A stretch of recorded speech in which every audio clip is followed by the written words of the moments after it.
ধুরন্ধর আদিত্য ধার। ভারতীয় সিনেমার মর্যাদাপূর্ণ আসর চেতাক স্ক্রিন অ্যাওয়ার্ডস 2026 এই বছর সাফল্যের রং ছড়িয়েছে একাধিক চলচ্চিত্র। তবে এই সব সিনেমার আলো কেড়ে নেয় ধুরন্ধর, যা অভিনয়, পরিচালনা ও কারিগরি সব মিলিয়ে জিতে নেয় মোট 14টি পুরস্কার। Everybody's favorite film Dhurandhar by Aditya Dhar. অভিনয়ের মঞ্চে নিজের দাপট দেখিয়ে সেরা অভিনেতার পুরস্কার জিতে নেন রণবীর সিং তার ধুরন্ধরের শক্তিশালী পারফরম্যান্সের জন্য। অন্যদিকে হক সিনেমাতে অনবদ্য অভিনয়ের জন্য সেরা অভিনেত্রী হয়েছেন ইয়ামি গৌতম। পরিচালনায় অসাধারণ দক্ষতার স্বীকৃতি হিসেবে সেরা পরিচালকের পুরস্কার পেয়েছেন আদিত্য ধর।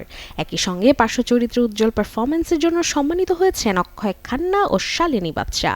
Raza Mohammad Sheikh of Envision VFX, Film CGI and Resonance Digital. শুধু তাই নয়, কারিগরি বিভাগে যেন একক আধিপত্য ছিল ধুরন্ধরে। Action, background score, cinematography, editing থেকে শুরু করে সাউন্ড ডিজাইন ও ভিএফএক্স প্রতিটি ক্ষেত্রে নিজেদের শ্রেষ্ঠত্ব প্রমাণ করেছে ছবিটি। তবে গল্প ও চিত্রনাট্যের সেরা হিসেবে স্বীকৃতি পেয়েছে হোমবাউন্ড। ফাহিম আব্দুল্লাহ ফ্রম সাইয়ারা। সঙ্গীত বিভাগেও ছিল আবেগের ছোঁয়া। সাইয়ারার শিরোনাম গান জিতে নেয় সেরা গানের পুরস্কার। কণ্ঠে মুগ্ধতা ছড়িয়েছেন ফাহিম আব্দুল্লাহ ও Shreya ঘোষালও। Gulzar Saab for Ul Jalul Ishq, Gustaq Ishq.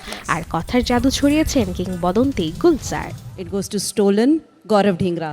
OTT প্ল্যাটফর্মেও ছিল সমান উত্তাপ। স্টোলেন জিতে নিয়েছে সেরা ওটিটি চলচ্চিত্র সহ একাধিক পুরস্কার। অভিনয়ে প্রশংসিত হয়েছেন সানেহা মালহোত্রা ও অভিষেক ব্যানার্জি।